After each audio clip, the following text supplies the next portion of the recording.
a segunda vez é a primeira vez de novo.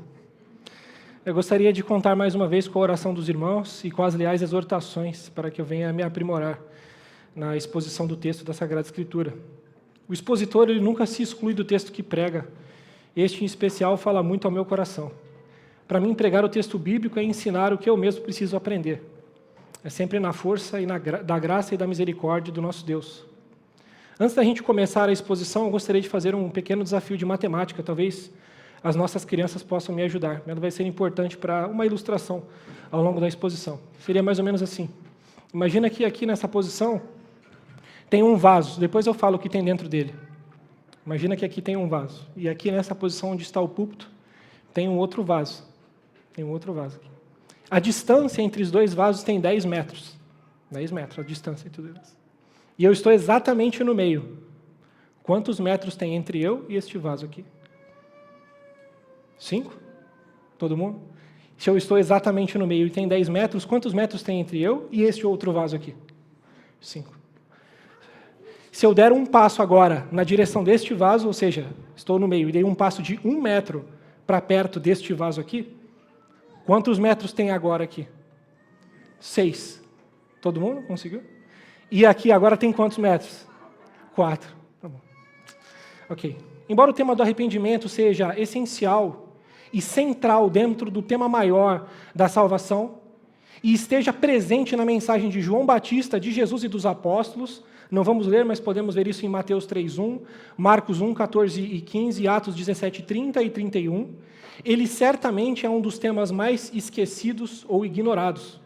No universo evangélico carismático, ser salvo às vezes se confunde com atender a um apelo, erguer uma das mãos, ir à frente e repetir uma oração.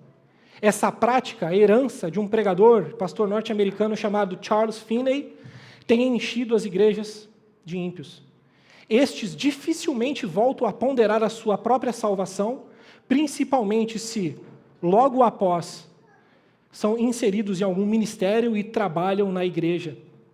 Não podemos ignorar que há o risco de, fugindo destes erros, encontremos um universo em que o salvo é aquele que conhece e recita conceitos teológicos. Uma espécie de legalismo que confunde a verdadeira salvação com possuir conhecimento, ter bons argumentos. Se uma pessoa saiu do primeiro universo e chegou ao outro, saiu de um buraco e caiu no outro, mas ainda não chegou a conhecer e nem ser conhecido por Jesus Cristo. Ser o cristão não é essencialmente fazer, atender um apelo, exercer um ofício em um ministério. Ser um cristão não é essencialmente saber.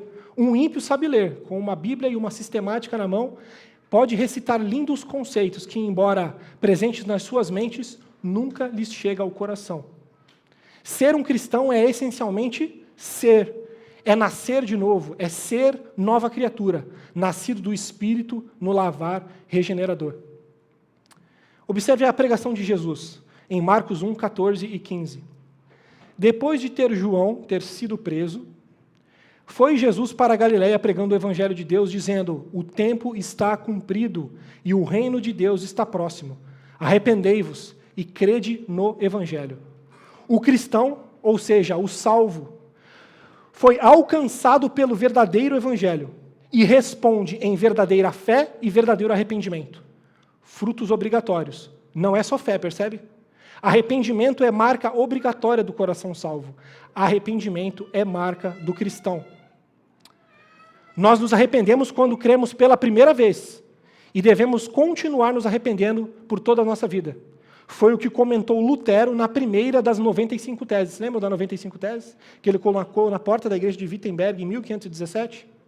Na primeira das 95 teses ele diz: dizendo nosso Senhor e Mestre Jesus Cristo, arrependei-vos, certamente quer que toda a vida dos seus crentes na terra seja de arrependimento. Meus irmãos, é muito fácil para nós se fiar em obras. Tentar pagar o preço dos nossos pecados com penitências, por exemplo, ou ainda se perceber mais digno de aceitação diante de Deus por meio das obras e se esquecer de se arrepender, permanecendo ostensiva ou secretamente em pecado. Mas o Senhor não se deixa enganar. No dia da volta de Jesus, quem se fiar em obras, em ofício eclesiástico, em cargo e em função, sem verdadeiro arrependimento, à luz do verdadeiro evangelho, vai ser condenado. Porque Jesus disse que muitos, naquele dia, hão de dizer-me, Senhor, Senhor, está lá em Marcos 7, 22 e 23, porventura não temos nós profetizado em teu nome? E em teu nome não expelimos demônios? E em teu nome não fizemos muitos milagres? Jesus não confronta dizendo, não, vocês não fizeram isso, não. Ele diz assim, então lhes direi explicitamente, nunca vos conheci. Apartai-vos de mim os que praticais a iniquidade, os que não se arrependeram e permaneceram em pecado. Para que possamos fazer a nossa autoanálise e saber se temos nos arrependido dos nossos pecados, ou sequer se arrependemos pela primeira vez e somos salvos realmente, precisamos entender o arrependimento à luz das Escrituras. E precisamos identificar quais são as marcas do verdadeiro arrependimento. Este salmo que vamos estudar traz a oração de Davi, rei de Israel, confessando o seu pecado e clamando por perdão e restauração após ter adulterado com Batseba. Este salmo contém, portanto, a confissão de um coração arrependido e nos mostra o verdadeiro arrependimento. Vamos à leitura, então, mais uma vez, do salmo e em seguida peçamos a Deus que o seu Espírito nos auxilie a compreender o texto e a aplicar no nosso coração o que está diante de nós. Salmo 51. Acompanhe a leitura, diz assim a palavra do Senhor. Compadece-te de mim, ó Deus, segundo a tua benignidade e segundo a multidão das tuas misericórdias, apaga as minhas transgressões. Lava-me completamente da minha iniquidade e purifica-me do meu pecado, pois eu conheço as minhas transgressões e o meu pecado está sempre diante de mim. Pequei contra ti somente, e fiz o que é mal perante os teus olhos, de maneira que serás tido por justo no teu falar e puro no teu julgar. Eu nasci na iniquidade, e em pecado me concebeu minha mãe. Eis que te comprases, na verdade, no íntimo, e no recôndito me fazes conhecer a sabedoria. Purifica-me com hisopo e ficarei limpo. Lava-me e serei mais alvo que a neve. Faze-me ouvir júbilo e alegria, para que exultem os ossos que esmagaste. Esconde o rosto dos meus pecados, apaga todas as minhas iniquidades. Cria em mim, ó Deus, um coração puro e renova dentro de mim um espírito inabalável. Não me repulses da tua presença, nem me retires o teu Santo Espírito. Restitui-me a alegria da tua salvação e sustenta-me com o espírito voluntário. Então ensinarei aos transgressores os teus caminhos e os pecadores se converterão a ti. Livra-me dos crimes de sangue, ó Deus, Deus da minha salvação, e a minha língua exultará a tua justiça. Abre, Senhor, os meus lábios e a minha boca manifestará os teus louvores, pois não te comprases de sacrifícios, do contrário, eu te os daria. Não te agradas de holocaustos, sacrifícios agradáveis a Deus, são o espírito quebrantado e contrito, o coração compungido e contrito, não desprezarás, ó Deus.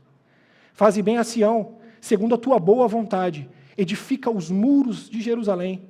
Então te agradarás dos sacrifícios de justiça, dos holocaustos e das ofertas queimadas, e sobre o teu altar se oferecerão novilhos. Oremos. Senhor Deus e Pai, no nome de Jesus, teu Filho, te pedimos que o teu Santo Espírito seja conosco agora, seja com o pregador, seja também, Senhor, com o teu povo. Nos ensina a tua palavra, nos dá entendimento, aplica ao nosso coração. Santifica-nos, Senhor. Aquilo que for falado na carne seja esquecido, ó Pai. Mas o que for teu, Pai, não deixa que perdamos. Em nome de Jesus oramos. Amém. Davi usou termos bastante fortes para a sua confissão. Ele diz ter cometido transgressão, no verso 1, iniquidade e pecado, verso 2 e outros. Ele usa a expressão crimes de sangue, no verso 14. Mas a quais pecados ele se refere? Você se recorda? 2 Samuel, capítulos 11 e 12, relata que Davi, o maior dos reis de Israel, estava no palácio nos tempos de guerra. Caminhando pelo terraço, viu uma moça tomando banho. O nome dela era Batseba, mulher de Urias, militar do seu exército. Davi a cobiçou, mandou chamar, a possuiu e ela engravidou. O rei então tenta arredondar a ocorrência. Ele chama Urias da batalha e dá a ele dias de folga. Depois ele tenta fazer com que Urias voltasse para casa ébrio. Destes dois modos, buscou fazer parecer que o filho era de Urias, e não dele. Urias teve a fibra e a honra que o rei não teve. Urias não aceitou descansar na sua própria casa, enquanto todo o exército estava na guerra. Davi então manda uma carta pelas mãos do próprio Urias a Joabe, comandante na batalha, ordenando colocar Urias na frente mais complexa do conflito, para que ele morresse. Joabe o coloca lá e manda que aquela fração de tropas se aproxime dos muros da cidade contra a qual eles combatiam, vulnerabilizando aqueles homens, algo taticamente errado, e deixando-os expostos ao armamento lançado de cima do muro. Morrem muitos homens, inclusive Urias. Assim, Urias morreu.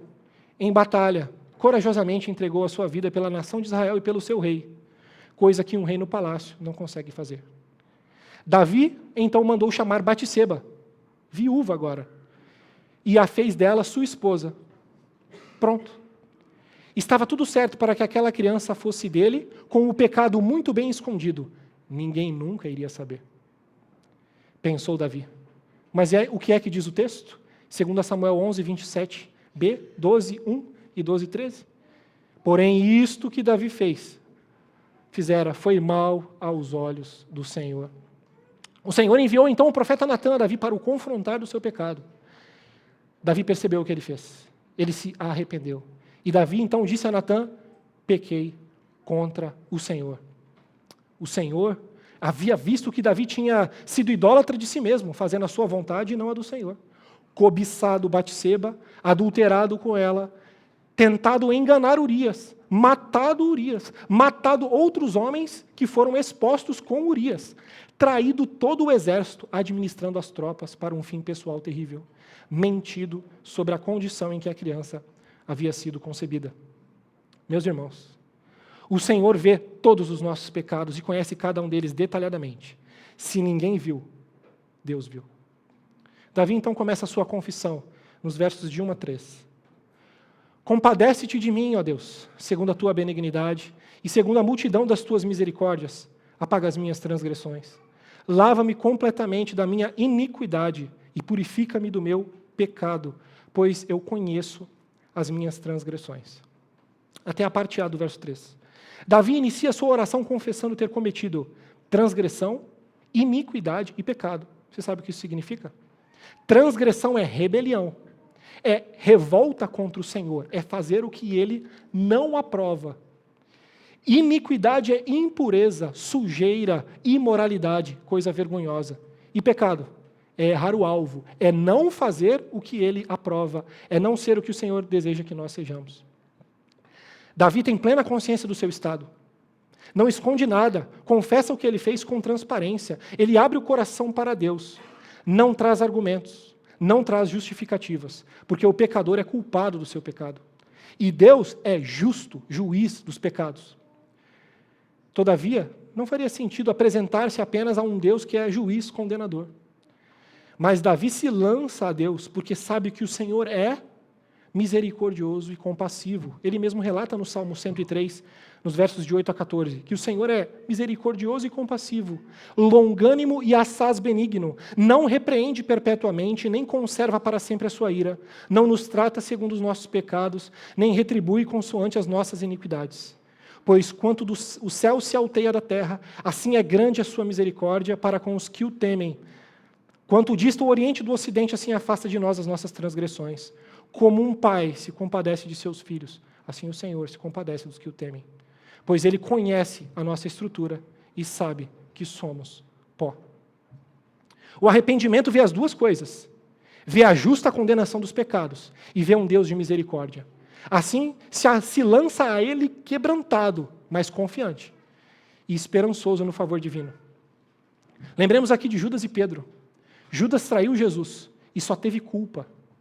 Não se arrependeu. Sentiu o peso do seu pecado, mas não foi ao perdão da cruz. Judas foi ao desespero. E Pedro? Pedro traiu Jesus, negando-o 3 vezes. E Pedro sentiu o peso do seu pecado. Diz o texto que Pedro chorou amargamente. Mas foi restaurado, porque confiou na misericórdia do Senhor. O Salmo mostra que a confissão verdadeira clama por misericórdia, pedindo que o Senhor se compadeça. Assim, o clamor do arrependimento é para que o Senhor não nos dê aquilo que nós merecemos. Antes derrame graça, ou seja, conceda aquilo que nós não merecemos, o perdão gratuito de pecados, dado que não temos com que retribuir o pecado que cometemos, pois o salário do pecado é a morte. A oração do arrependimento é como a oração do publicano, registrada em Lucas 18, de 9 a 14, que diferente do fariseu que justificava-se a si mesmo, o publicano apenas batia no peito e orava: Senhor, sê propício a mim, pecador. E não ousava elevar os olhos aos céus. Sabemos que o publicano voltou justificado dos seus pecados, o fariseu não. Davi se refere às suas faltas nesses primeiros 3 versos como minha iniquidade e meu pecado. Ele não transfere culpa a Batseba, como Adão fez com Eva no jardim, ou como Eva fez com a serpente no jardim. Ele não culpa as circunstâncias. A janela estava aberta, as suas carências emocionais, a sua personalidade. Davi diz: sou eu, Senhor, e o mal está em mim. Meus irmãos, o primeiro movimento do coração arrependido é buscar Deus em oração, sem justificativas, sem transferência de culpa, apresentar-se a Deus culpado de pecados, sem maquiar nada com as palavras, mas reconhecendo que o que a palavra do Senhor diz é bom e verdadeiro, e que este pecador que confessa está em falta e quebrou os mandamentos do Senhor. Assim clama por misericórdia a Deus, pois sabe que não merece, mas também sabe que Deus é perdoador. E a segunda parte do verso 3 diz: e o meu pecado está sempre diante de mim. Davi perdeu a paz de consciência. O tempo foi longo entre ter possuído Batseba e ter sido confrontado pelo profeta Natã. A criança, fruto dessa relação, chegou a nascer. Passaram-se meses. O coração de Davi estava endurecido, e ele foi somando pecado a pecado enquanto tentava esconder o que havia feito. Mas a consciência dele não descansava. Ele relata no Salmo 32, de 3 a 5, que enquanto calei os meus pecados, envelheceram os meus ossos pelos meus constantes gemidos todo dia. Porque a tua mão pesava dia e noite sobre mim, e o teu vigor se tornou em sequidão de estio. E o meu vigor se tornou em sequidão de estio. Confessei-te o meu pecado e a minha iniquidade não mais ocultei. No verso 8 do Salmo 51, um pouco mais adiante, ele diz que era como se o Senhor esmagasse os seus ossos. O Senhor fazia pesar o seu coração para o levar ao arrependimento, não deixando a consciência de Davi pecar em paz. Um verdadeiro cristão não consegue pecar em paz. O pecado tira a paz de consciência, retira a liberdade e a alegria da presença de Deus e faz definhar quem o detém. O pastor John Piper comenta, expondo esse salmo, que reter no privado a devida confissão de um pecado que cometemos contra alguém nos leva à condição de miséria física, emocional ou espiritual. Quando dormimos, quando oramos, quando estamos ou deveríamos estar em um tempo de descanso e a nossa mente vagueia, lá está o nosso pecado a nos encarar. Isso é verdadeiro no crente, perceba, assim como era em Davi, porque Davi e todos os cristãos amam a Deus. Este amor fica enfermo quando carrega pela força do orgulho ou da carne algo que desagrada o Senhor. Por isso o conflito existe, percebe? Se não amássemos o Senhor nem o conhecêssemos, faríamos a nossa vontade. Tememos macular o laço de amor que temos com o nosso Pai e sabemos que Ele tem conosco. Amamos o Senhor, mas estamos retendo algo que o desagrada. Ficamos perdidos com essa incongruência. O nosso coração não consegue misturar água com óleo. Um dos dois tem que sair, ou o Senhor ou o pecado. Se Davi não amasse o Senhor, ele não viveria esse conflito. Mas é porque ele e todos os crentes amam o Senhor que não têm paz quando pecam. Embora amemos o Senhor, a nossa carne ama o pecado. E essa luta é e será constante em nossas vidas. Irmãos, se vivemos na prática do pecado em paz, provamos a nós mesmos que não conhecemos o Senhor. Se o conhecemos e o amamos, sejamos hoje encorajados a nos arrepender e fazer a devida confissão. E Davi continua no verso 4, pequei contra ti somente, e fiz o que é mal perante os teus olhos, de maneira que serás tido por justo no teu falar e puro no teu julgar. Pequei contra ti somente. Davi certamente pecou contra Batseba. Davi pecou contra Urias. Davi pecou contra todo o seu exército, bastante gente. Mas todo pecado é essencialmente contra Deus. O ofendido de todos os nossos pecados é o Senhor. E, transgredindo a lei de Deus, pecamos contra o nosso próximo. Lembremos que estamos diante de um salmo. Não é uma carta, não é um evangelho. O salmo é poesia, o estilo literário do salmo é poesia. E a poesia utiliza-se de figura de linguagem para enfatizar algumas coisas. A figura de linguagem nesse texto aqui se chama hipérbole. Ou seja, ele destaca e enfatiza que tudo o que ele fez foi, em primeiro lugar, contra Deus. De modo que se o Senhor o julgar, a sua condenação é justa. As consequências do pecado de Davi, lançadas sobre ele, foram justas. Você se lembra das consequências do pecado de Davi com os quais Deus o disciplinou? A criança, fruto daquela relação pecaminosa, morreu. A espada não se afastou mais da sua casa. Absalão, um dos filhos de Davi, matou outro filho de Davi chamado Aminon. Absalão se deitou com as suas esposas à luz do dia, diante do povo. Tão verdadeiro como o Senhor perdoa os nossos pecados. É verdadeiro que Ele nos disciplina, permitindo que a consequência dos nossos pecados nos acometam, embora muitas vezes nos livre delas. Nos faça padecer, envergonhar e humilhar. E isso é justo. Injusto é saber a sua palavra, ser um filho de Deus e fazer aquilo que o desagrada. Isso sim nos deve ser pesaroso e vergonhoso.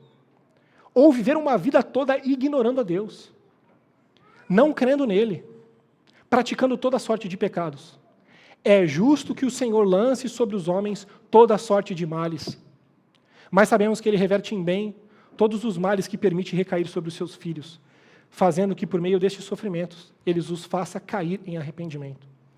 Muitas vezes, nós precisamos comer a alfarroba dos porcos para então salivar pelas doces consolações do Espírito Santo. Os nossos joelhos são tão duros em se prostrar ao Senhor, que muitas vezes Ele precisa nos levar à piedade, nos matriculando na escola do sofrimento. Mas o coração arrependido, quando ele alcança o arrependimento, ele busca o perdão do Senhor aceitando a disciplina, recebendo a disciplina. Ele pode clamar para que ela seja amenizada, extinta, mas nunca a dirá injusta. E Davi chega ao ponto máximo do seu pedido de perdão nos versos 5, 6 e 7. Acompanhe. Eu nasci na iniquidade, e em pecado me concebeu a minha mãe. Eis que te comprases, na verdade, no íntimo, e no recôndito me fazes conhecer a sabedoria.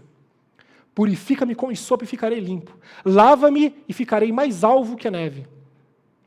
Deus está ensinando Davi profundamente quem é Davi. E está ensinando Davi quem é Deus. Davi está conhecendo mais de Davi, e Davi está conhecendo mais de Deus. O temor do Senhor é o princípio da sabedoria. Quando ele ensina a sabedoria no recôndito, na sua intimidade, do seu coração, ele está fazendo Davi ter mais temor de Deus no coração com tudo isso. Davi está constatando nele uma realidade de todo e cada um dos homens. Que Davi não peca eventualmente. Estes pecados não foram um momento pontual na sua história de homem bom, honrado, justo, imaculado, que veio a cometer um deslize. Davi reconhece nele que o que o Senhor disse em Gênesis 8, 21 é verdadeiro. Disse o Senhor, nunca mais amaldiçoarei a terra por causa do homem, pois o seu coração é inteiramente inclinado para o mal desde a sua infância. É muito fácil afirmar essas verdades genéricas sobre toda a humanidade. Todos são pecadores. Mas conseguimos, assim como Davi, afirmá-las acerca de nós mesmos? Em verdade, sabendo e vendo-a em nós mesmos? Conseguimos ver os nossos pecados? E olha que ele diz, o Senhor se alegra, se agrada, se compraz da verdade no íntimo. O que significa que não escapam ante os seus olhos aqueles que exteriormente se revestem de práticas piedosas, sem antes entender que Deus se agrada não de aparências, mas o Senhor se agrada sim da pureza e santidade no interior, no íntimo do coração. Assim, mesmo que não leve a cabo os seus pecados, Deus vem e condena, por exemplo, a cobiça no nosso coração. Deus vem e considera homicida aquele que odeia o seu irmão. E com essa onisciência acerca de nós, constata que não há ninguém que faça o bem. Não há ninguém que sinceramente e de si mesmo busque a Deus. Não há nenhum sequer. A nossa depravação é total. E precisamos reconhecer essa realidade em nós, olhando sinceramente ao nosso coração. Davi, portanto, não consegue se purificar a si mesmo. Ele é mau. Nós não conseguimos nos purificar a nós mesmos. Nós somos maus. Por isso ele clama a Deus que o purifique com hisopo. O que é o hisopo?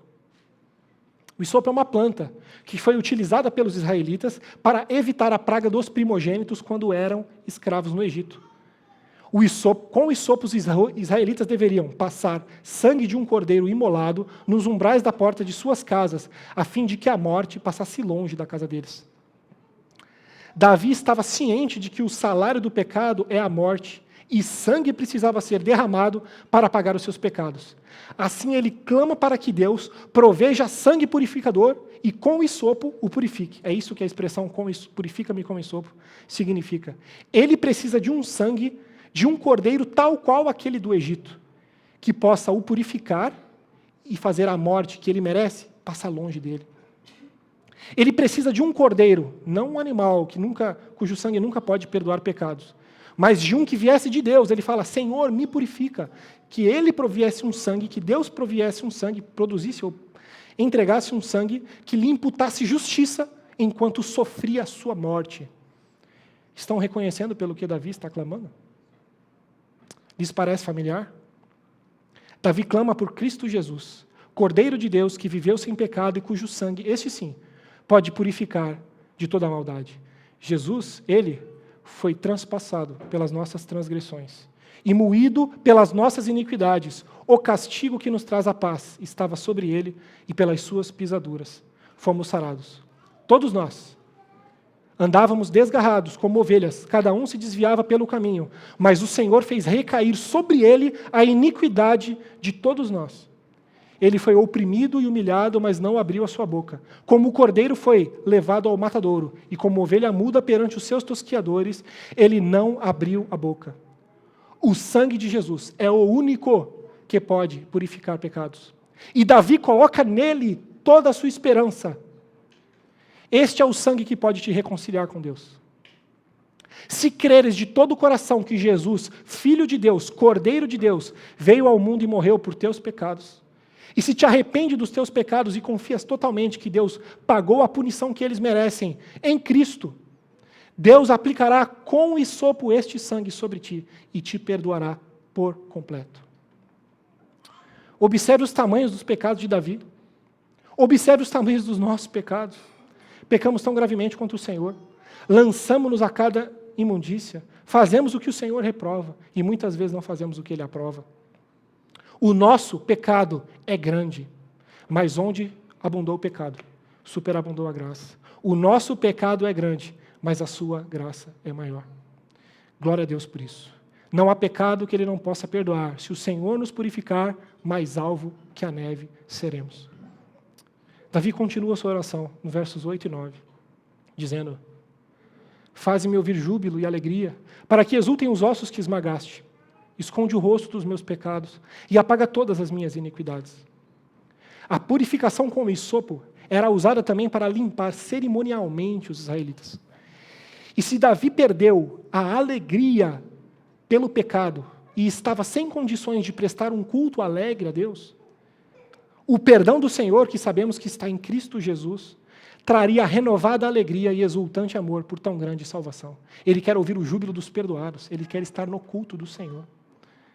Davi e nós vamos ao culto do Senhor ouvir a voz dos perdoados, porque podemos prestar culto a Deus por meio do sangue de Jesus.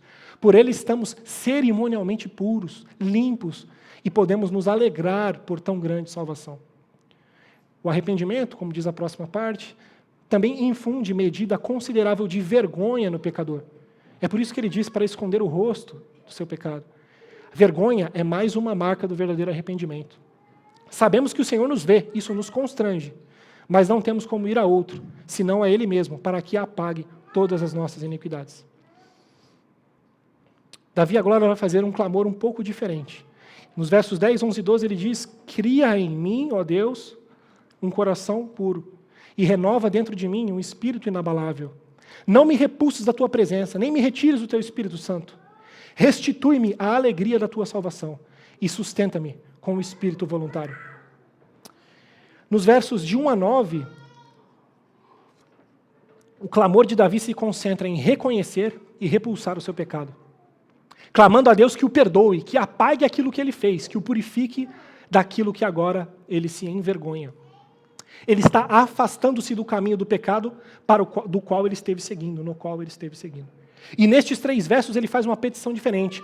Ele pede que a sua restauração pessoal é uma condição na qual ele consiga viver segundo é agradável a Deus.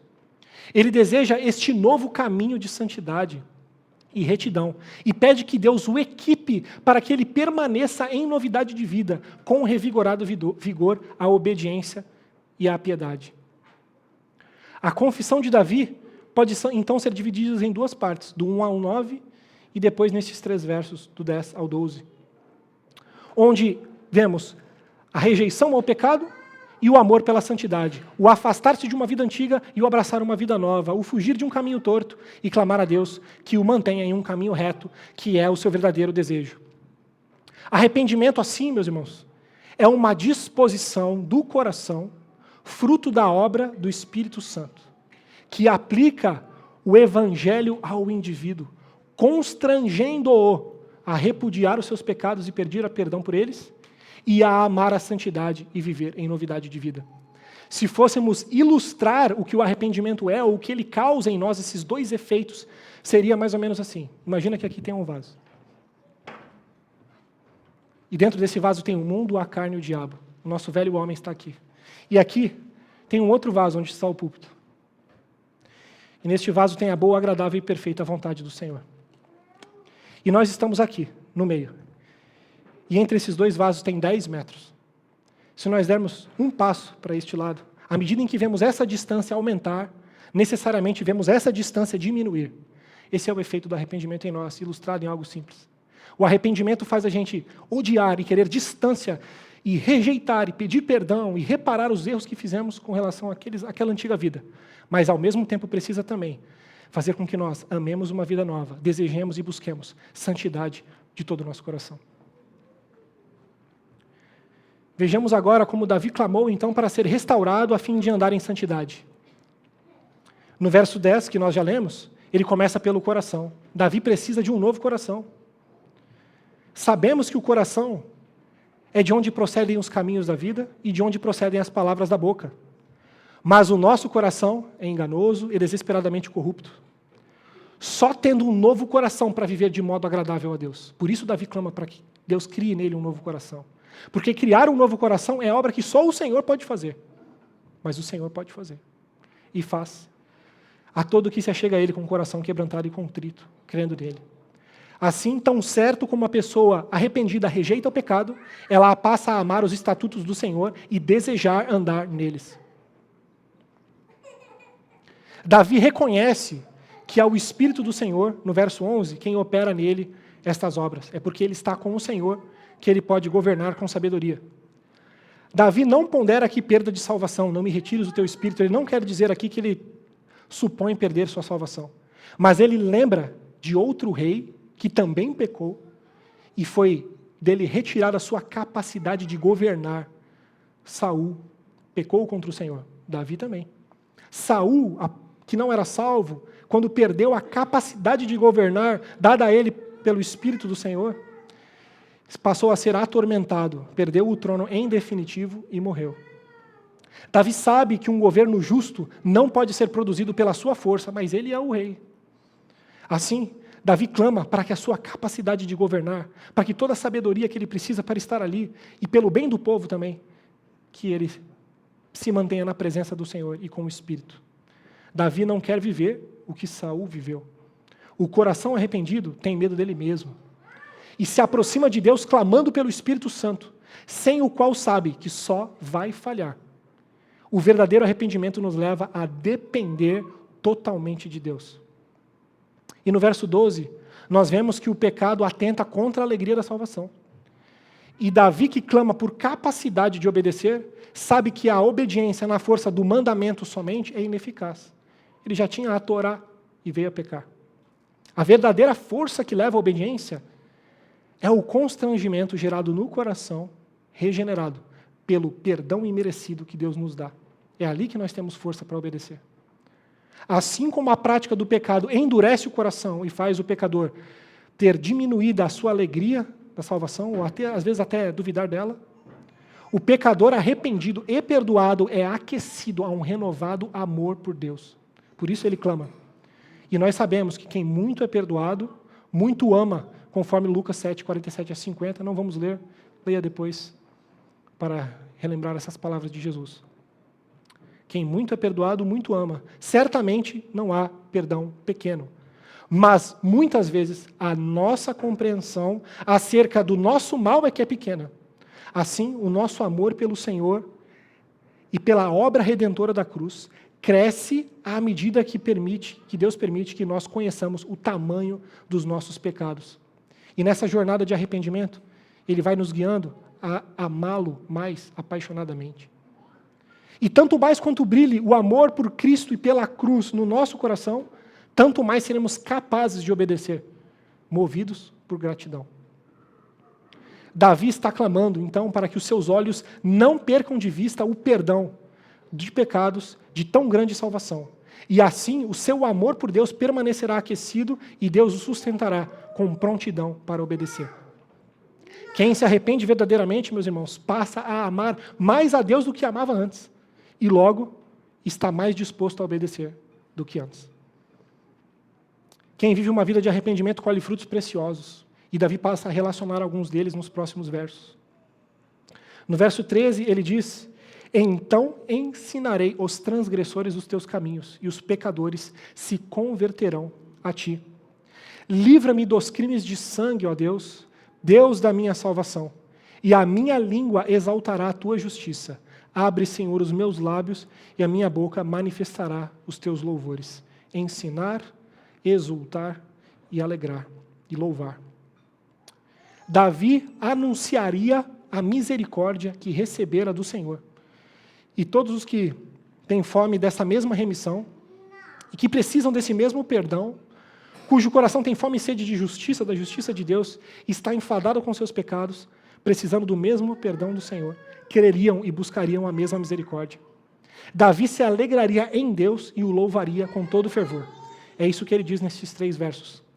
Porque aquele que foi perdoado não consegue resistir a compartilhar do maravilhoso amor que nutre a sua vida. Somente um mendigo que achou o pão da vida e comeu do pão da vida sabe dizer a outro onde achar o pão e quem é o pão da vida. Assim somos nós, pregando o Evangelho. Assim é a nossa alma. Quem não gostaria de viver uma vida que compartilha do Evangelho de forma eficaz? Que possui exultante alegria em Deus e adora a Deus de todo o coração. Quem não gostaria de ter essas consequências que Davi teve? É necessário se arrepender. Para isso é necessário estar exposto ao verdadeiro Evangelho. Ouvir sobre pecado, sobre Cristo, sobre a cruz, sobre santidade, sobre salvação. Deus usa essa mensagem, o Evangelho, poderosamente, levando pessoas ao arrependimento. E o arrependimento verdadeiro faz pessoas irresistivelmente compartilhar sobre Jesus, se alegrar nele e adorá-lo com sinceridade.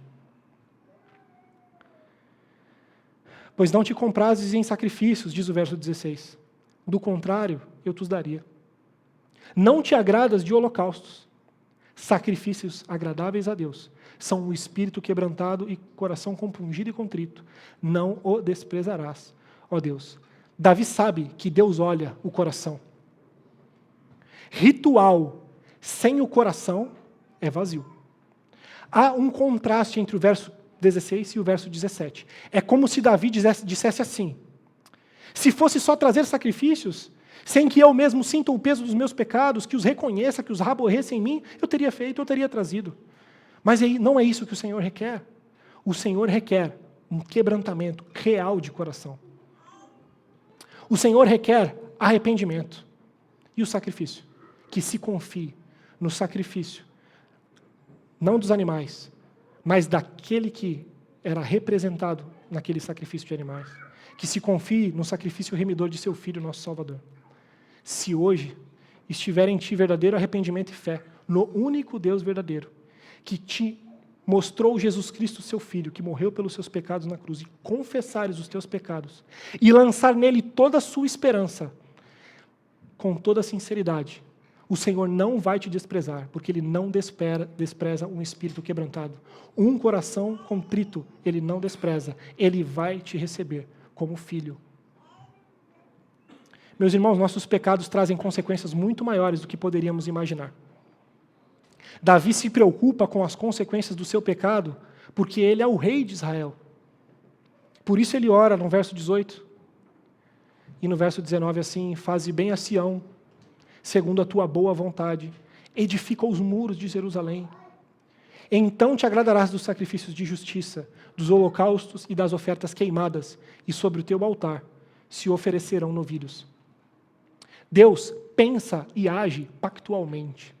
Ou seja, ele entende que o rei representa na esfera do governo todo o povo. Se o rei peca, todo o povo sofre. Davi clama para que Deus guardasse o povo das consequências dos seus pecados, como se dissesse, eu falhei como rei, mas cuida do teu povo.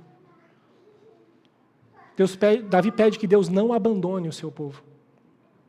É verdade que o coração arrependido se preocupa com as consequências dos males que produziu. Lembremos-nos de Zaqueu, que muitas pessoas roubou, mas quando creu em Jesus, o que ele fez? Restituiu todos quantos roubou. É marca do verdadeiro arrependimento, a busca pela reparação dos males cometidos. A quem roubou, restituía. A quem prejudicou, reparar. A quem maltratou e humilhou, pedir perdão. A quem desonrou, restituir honra. Mas Davi ora por algo ainda mais profundo e que pode nos passar desapercebido, quando pede a Deus que faça bem a Sião. Deus fez uma aliança com Davi. Talvez você não se lembre, leia depois o Salmo 89, 2 Samuel 7 e 2 Crônicas 17. Deus fez uma aliança com Davi, prometendo enviar um descendente para ser rei. Prometeu uma terra e um descanso para o seu povo. Um rei cujo trono seria eterno e cujo reinado nunca teria fim. Deus prometeu a Davi enviar Jesus entre os seus descendentes.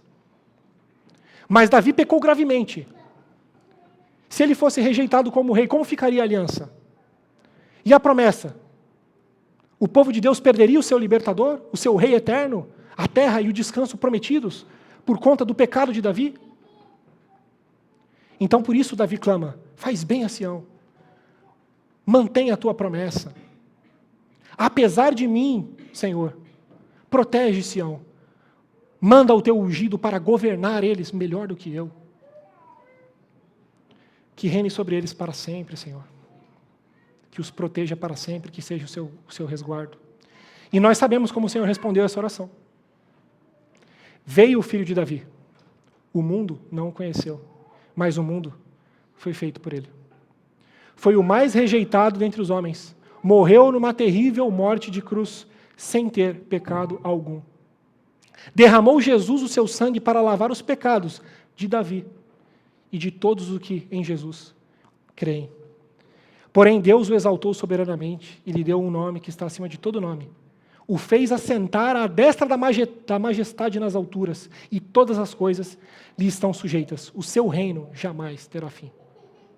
Virá a julgar o mundo, mas todos os que a ele se rendem em arrependimento e fé, reinarão com ele. Não é por causa de Davi que a aliança está de pé e a promessa permanece, mas porque o amor de Deus é leal, porque fiel é o que prometeu. A promessa está firme não por causa de Abraão, de Moisés, não por causa de Davi, mas por causa de Deus. Irmãos, a última marca daquele que se arrepende verdadeiramente, se afasta dos seus pecados e os confessa, e corre para Deus, amando a santidade, amando a sua palavra e desejando viver nela, é que este arrependido é salvo. O arrependimento é a marca de alguém que é salvo. Um ímpio não consegue se arrepender. Ele não vê a Deus. Ele não sabe para onde correr. Ele sente a culpa, ele até deseja afastar, mas ele não consegue aproximar, ele não está vendo. Mas a quem o Senhor revela Jesus Cristo, a quem o Senhor arrepende e causa aqueles dois efeitos que nós vemos, a quem o Senhor faz se prostrar e confiar totalmente no sangue do seu Filho, esse sim é salvo. O arrependimento é a certeza de que Deus começou a boa obra. É nele que nós começamos a vencer os nossos pecados, é neles que nós começamos a servir a Deus, é nele que nós nos convertemos, é neles que nós passamos a viver em novidade de vida. E o Deus que começou a boa obra vai levá-la até o fim. Essa obra redentora, essa promessa preciosa desta aliança que o Senhor garante e mantém sobre Sião, ou seja, a toda a igreja de Deus, no Velho e no Novo Testamento, faz com que estes salvos rendam a Ele verdadeira adoração. Porque o Senhor fez e faz bem a Sião, o seu povo, mantendo a promessa de pé e enviando o seu Filho Jesus, nosso Rei. Este é o último verso deste salmo. Que Deus se agrada de receber destes salvos a adoração deles, o louvor deles, porque nela Ele está sendo glorificado pela maravilhosa graça que nos ofereceu em seu Filho.